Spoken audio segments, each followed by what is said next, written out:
Olá, sou Rodrigo Fonseca, presidente da Sociedade Brasileira de Inteligência Emocional, e hoje estou aqui num bate-papo com uma pessoa que é referência neste momento, infelizmente estamos vivendo, do coronavírus. Ela é médica de infectologia do Hospital das Clínicas, do Instituto Emílio Ribas e também da Sociedade Brasileira de Infectologia, que é a doutora Camila Rodrigues. Seja muito bem-vinda, Camila. Obrigada, Rodrigo. Olá, tudo bom, gente? Hoje a gente vai, então, bater um papo, na verdade, referente ao que a gente está vivendo nesse momento, essa pandemia, na verdade, do Covid.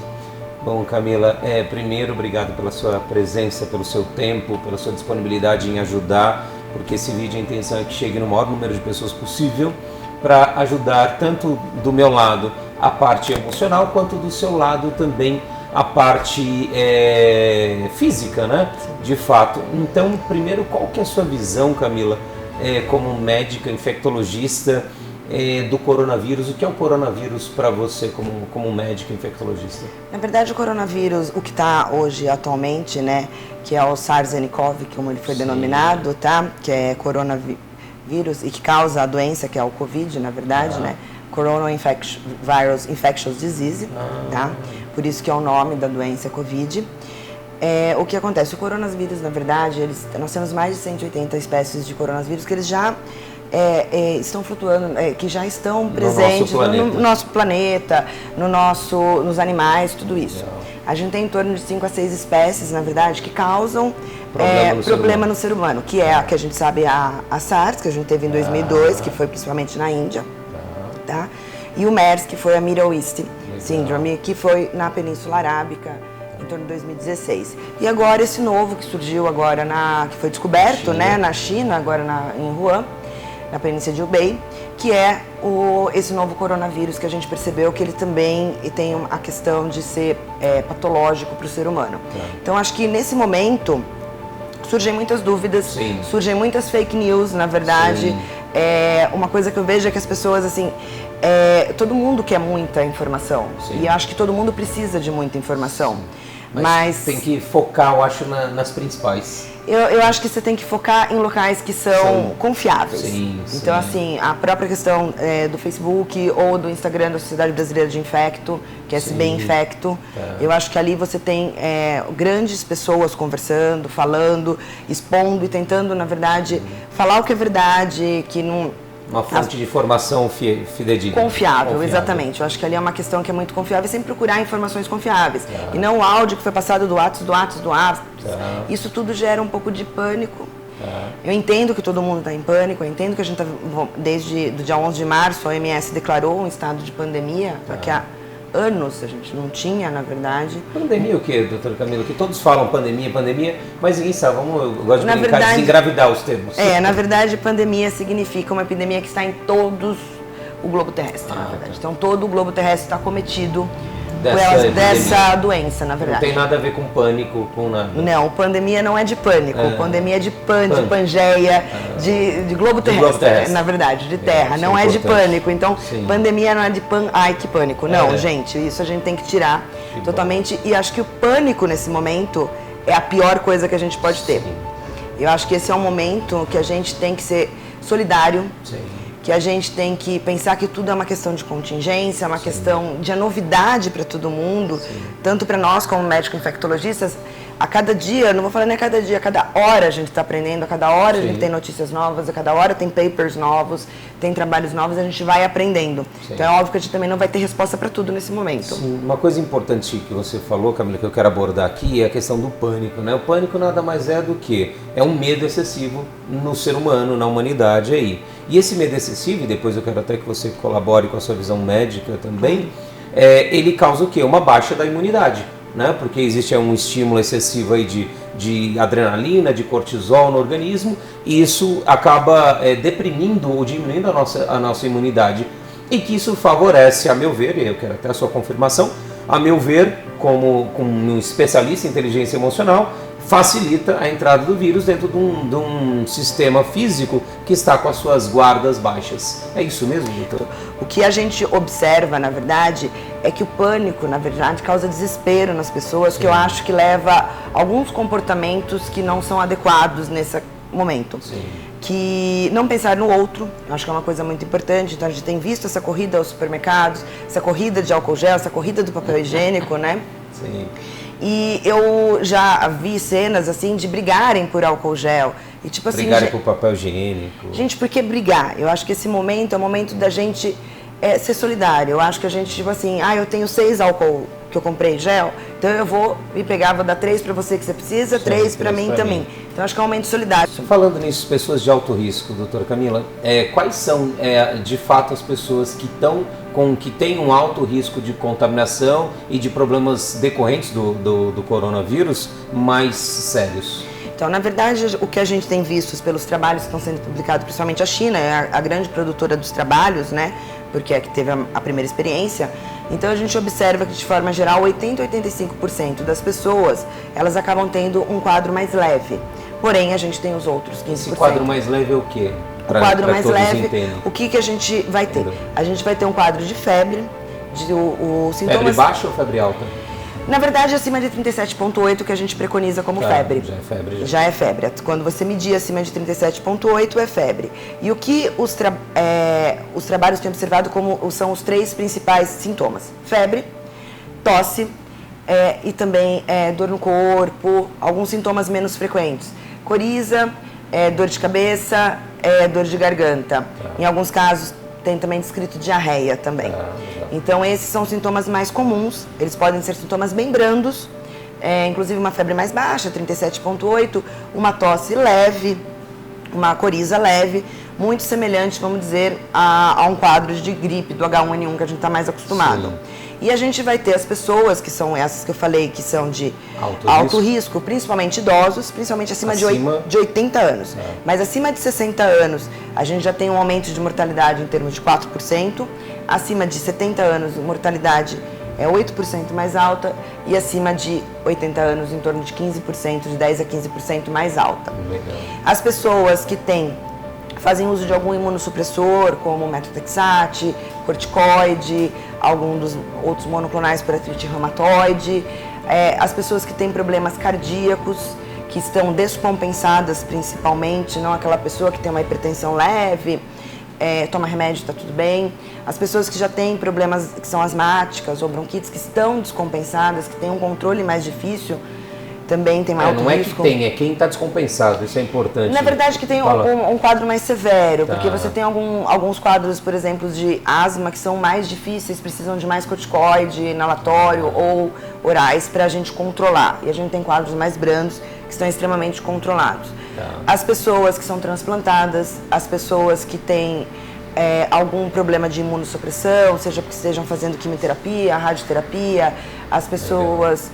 E os fumantes também é outro grupo que eles têm colocado também como alto risco. Porque justamente já tem uma certa lesão pulmonar pelo próprio cigarro, isso facilitaria então uma questão de um quadro mais grave. Legal. E na sua visão de médico infectologista, doutora Camila, o que eles podem, quem está nos acompanhando, devem fazer para evitar, primeiro, se contaminar e segundo também passar isso à frente para outras pessoas? Eu acho que assim, a mídia está sendo boa, gente. Ela está sendo, eu estou vendo as reportagens, eu acho que está sendo uma coisa bem transparente.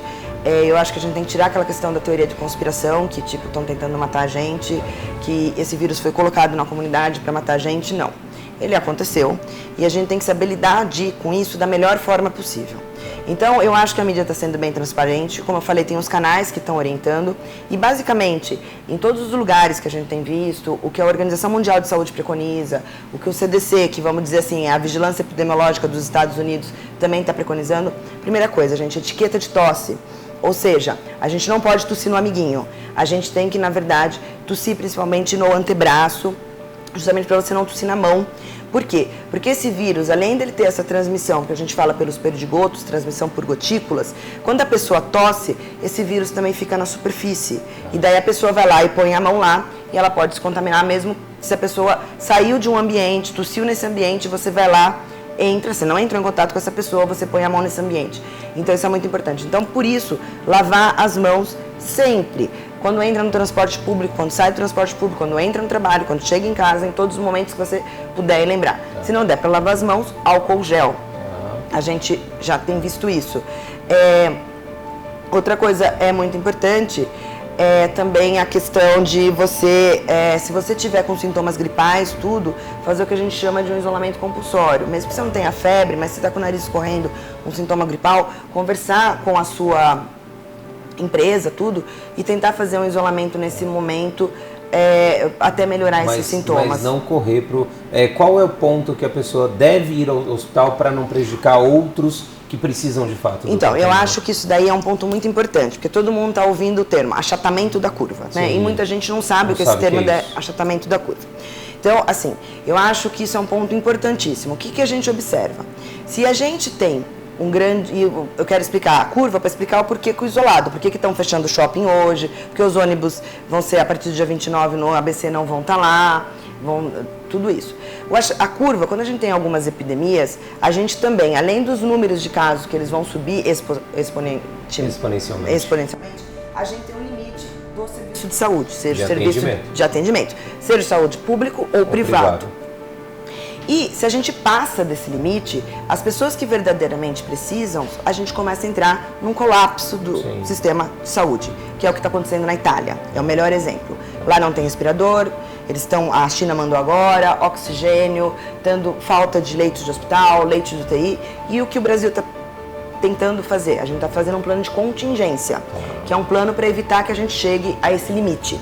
A gente quer evitar, a gente quer que então que a curva fique achatada, que a gente fique no limite de atendimento, que a gente consiga dar um bom atendimento para a gente não ter esse colapso do sistema público. E aí, quais são os sintomas que devem obrigatoriamente ir? Assim, para que a gente possa evitar essa correria para os... O que a gente tem solicitado, que a mídia tem preconizado bastante, isso eu não posso deixar de falar, é que assim, se você tiver sintomas gripais, ou seja, febre baixa, nariz escorrendo, uma tosse leve, um mal-estar generalizado, que são normais, que a gente sempre tratou, vamos dizer assim, uma gripe que a gente sentia, um resfriado, não ir para o pronto-socorro, gente. Os pronto-socorros estão ficando lotados.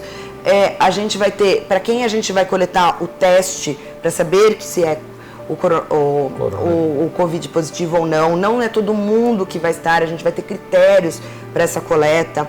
Então, assim, pacientes assintomáticos, nesse momento, pelo menos o Ministério da Saúde deixou claro que não vai coletar. Então, se você não tem sintomas, mas teve o contato, o Ministério da Saúde deixou claro que nesse momento não vamos coletar. Tá? E a gente, então, procurar o pronto-socorro, gente, quando você tiver febre alta persistente, acima de 39, 40, uma tosse exacerbada, muita tosse, você não para de tossir, não, assim. E também uma coisa muito importante, falta de ar. Se você se sente cansada, não cansada de dor no corpo, mas cansada de falta de ar, o ar falta. Mas esse falta de ar sempre vem somado com a febre, não necessariamente. Você pode ter a febre num período e a falta de ar depois. Ou a falta de ar, muito importante. Então, falta de ar, tosse persistente, febre alta persistente que não melhora, são indícios de você ir para o pronto-socorro. Por quê? Pelo risco de você ir ao pronto-socorro porque você tem um sintoma mais brando, e daí você vai para lá, você não tem, por exemplo, o SARS-CoV, o SARS-CoV. E daí você pode ter o risco de se contaminar no pronto-socorro, além de outras doenças próprias também que você possa ter lá. Então, assim, não vá com sintomas brandos.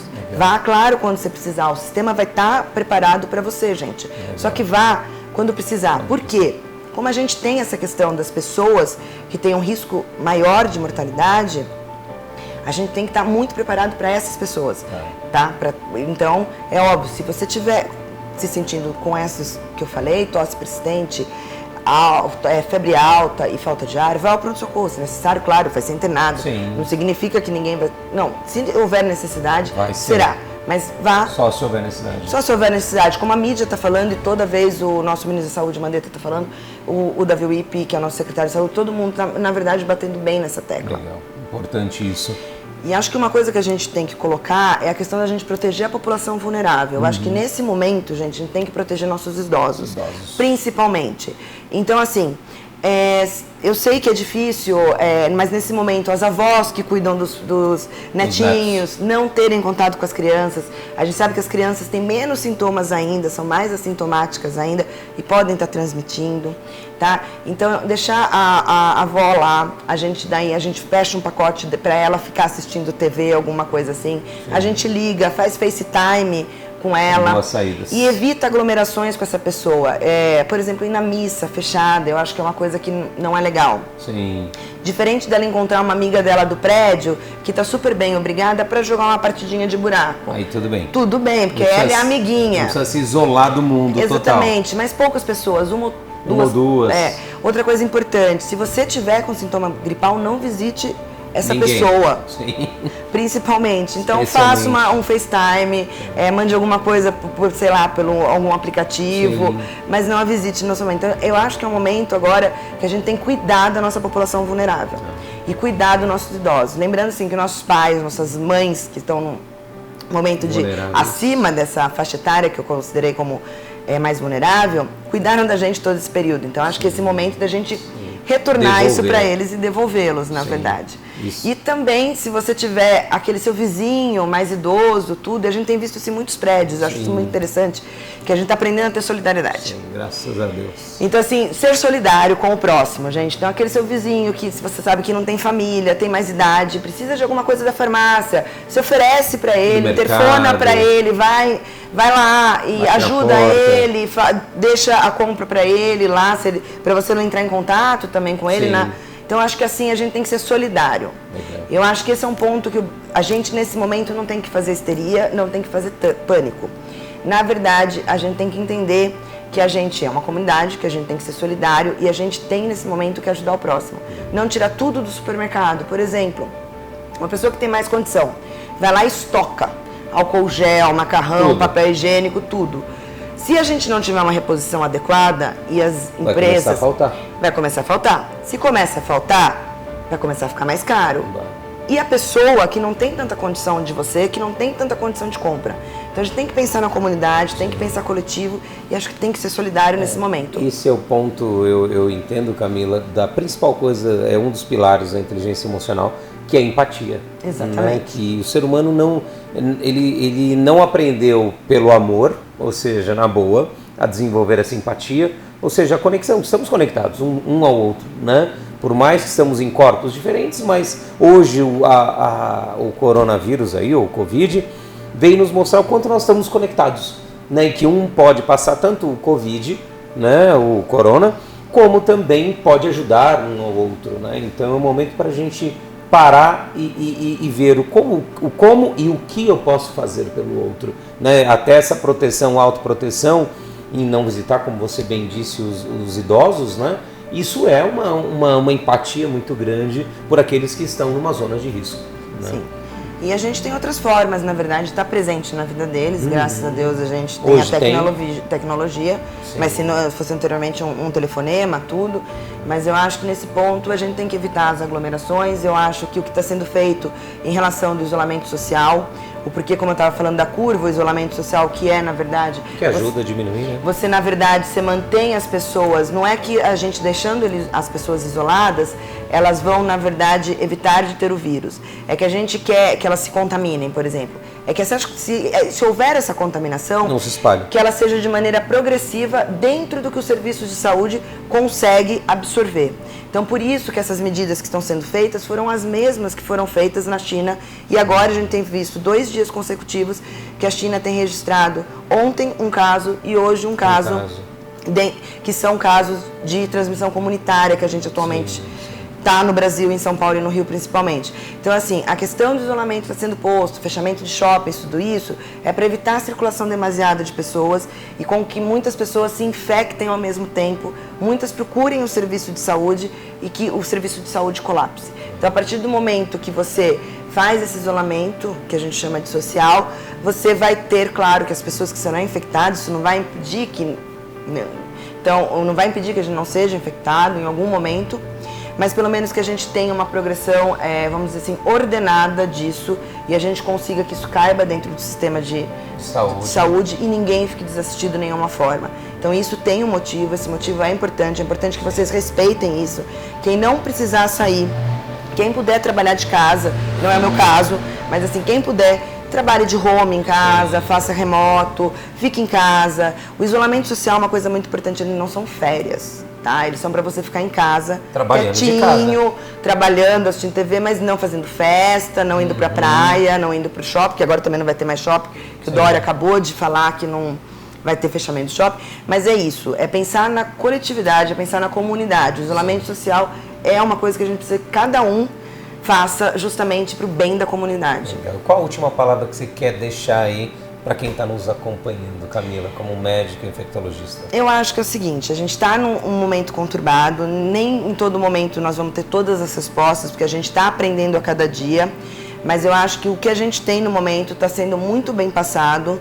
Eu acho que não há motivo de ter um pânico generalizado. Eu acho que o pânico só vai trazer mais problemas e, na verdade, justamente isso, é procurar o serviço de saúde como verdadeiramente for importante, manter a etiqueta de tosse, fazer a questão de higienização das mãos, se você tiver sintomas gripais, não tentar ficar em casa, não visitar as pessoas, que eu acho que isso já vai ajudar bastante. E não ter o desespero de estocar as coisas, senão vai faltar para o próximo. Então, acho que é muito importante a gente pensar na coletividade nesse momento e ser solidário, que é o que a gente está tentando fazer. Legal, Camila. Bom, e eu como especialista em inteligência emocional, quero deixar aqui para você uma contribuição. Esse é o momento de você ficar não só em casa com quem você ama, com pessoas que estão conectadas a você desde o seu nascimento, como mãe, pai, isso, lógico, os idosos por telefone, por FaceTime ou algo do tipo, mas com filhos, né? O que você pode aproveitar para resgatar relacionamentos que talvez o tempo, a correria do dia a dia, não havia tempo, né? E mais do que isso também, esse vírus colocou em xeque aquilo que eu sempre falo. Quanto tempo de fato você tem, quanto tempo de fato eu tenho, né? Nós não sabemos. Hoje é o Covid, amanhã pode ser outra doença. E assim, na verdade, para morrer, como eu digo, basta vivo, né? Então, o que você pode aproveitar para, por exemplo, pedir perdão, para dizer eu te amo, para perdoar pessoas que te fizeram mal, ou seja, para acelerar esse processo aí de evolução emocional que todos nós passamos como seres humanos. Então esse é o momento para que você possa fazer isso, porque sim, pode ser sua mãe ou seu pai amanhã ou depois que tenha estão numa população de risco, pode partir, né? E não só pelo Covid, né? Pode morrer por qualquer outra doença, qualquer outro problema. Então aproveite esse momento para que você faça isso e lembre que toda crise, seja ela de saúde, seja ela financeira, conjugal, familiar, ela vem para nos ensinar algo. Então, ao invés de você ficar pensando, por que eu, por que agora, por que eu estou nesse mundo agora, por que nessa geração, cara, ao invés disso, fala, o que é que eu posso aprender com isso? O que eu posso fazer com tudo que está acontecendo? Sabe a velha frase, fazer do limão uma limonada, ao invés de ficar no azedo, só no amargo, no problema, na dificuldade, porque você ficar represando toda essa dor, esse medo, ou essa raiva, né, essa revolta, porque agora, porque isso só vai prejudicar ainda mais todo o seu relacionamento, que talvez, e somente talvez, esse vírus veio para que a humanidade possa despertar e acordar como humanidade, como coletivo, porque somos um ser coletivo, não vivemos sozinhos, graças a Deus não vivemos sozinhos, então que possa despertar isso em você aí.